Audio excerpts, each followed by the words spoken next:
রান্না করব আজকে। এখানে হচ্ছে মূলা মূলা দিয়ে মুরগির মাংস রান্না করব। কেটে ধুয়ে নিলাম, কলিজাও নিয়ে নিয়েছি আমি। তো মুরগির মাংস দিয়ে মূলা দিয়ে রান্না করব হচ্ছে আজকের রান্না। কখনো আমি এইভাবে রান্না করে খাইনি, তো আজকে এই প্রথম রান্না করতেছি, দেখি কেমন হয়।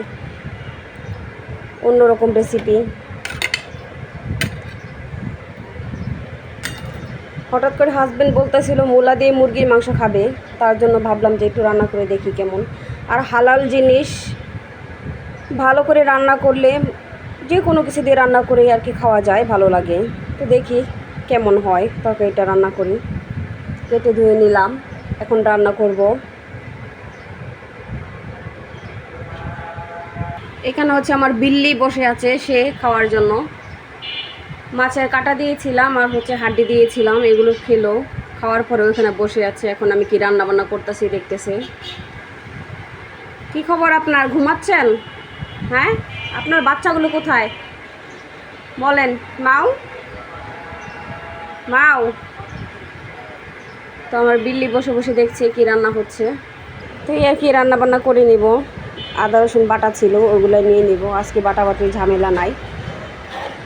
পাটায় বাটা মশলা দিয়ে তরকারি রান্না করলে অন্যরকম লাগে খেতে। তো দেখি।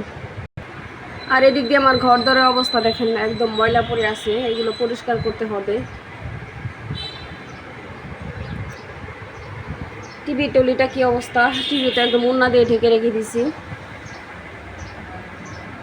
পানিগুলো চেঞ্জ করে দিতে হবে এগুলার। রাস্তার সাথে বাসা তো একদম মানে প্রতিদিনই পরিষ্কার করতে হয়। একদিন পরিষ্কার না করলে পরের দিন দেখা যায় একদম কী অবস্থা হয়ে আছে। আর কালো জিনিসে ময়লা পড়লে একদম দেখা যায়। কালো জিনিস আর সাদা জিনিস এগুলোতে ময়লা পড়লে খুব সহজেই দেখা যায় আর কি। রান্নাবান্না শেষ করব। রান্নাবান্না শেষ করে জোহরে নামাজ পড়ে তারপরে হচ্ছে এগুলো সুন্দর করে পরিষ্কার করে নিব। অনেকগুলো কাপড় চোপড় জমে আছে, কিন্তু কীভাবে ধুবো বুঝতেছি না। আজকে তো এমনি লেট হয়ে গেছে, তো কাপড় চোপড়গুলো কালকে ধুবো, আজকে পারবো না। ফজরে নামাজ পড়ে শোয়ার পরে মানে ঘুম থেকে উঠতে একটু লেটই হয়ে যায়। নাস্তা টাস্তা করা, তারপরে দুপুরে রান্না বান্না করা। আবার অল্প একটু গ্যাস থাকে না বাসায় তেমন। কয়দিন যাবত মানে গ্যাসে অনেক সমস্যা দিতেছে, থাকে না এরকম আর কি। এদিক দিয়ে বিছানার অবস্থা কি হয়ে আছে একদম। এখনও কিছু পরিষ্কার করি নাই, সব কিছু ঝাড়ু মোছা দিয়ে পরিষ্কার করতে হবে। আগে রান্নাটা বসাই দিই। তো ভাত রান্না হয়ে গিয়েছে আমার অলরেডি, তরকারিটা শুধু রান্না করব এখন। সবাই ভালো থাকবেন, সুস্থ থাকবেন, আমার জন্য দোয়া করবেন, আমিও সবার জন্য দোয়া করি। আল্লাহ হাফেজ, আসসালামু আলাইকুম।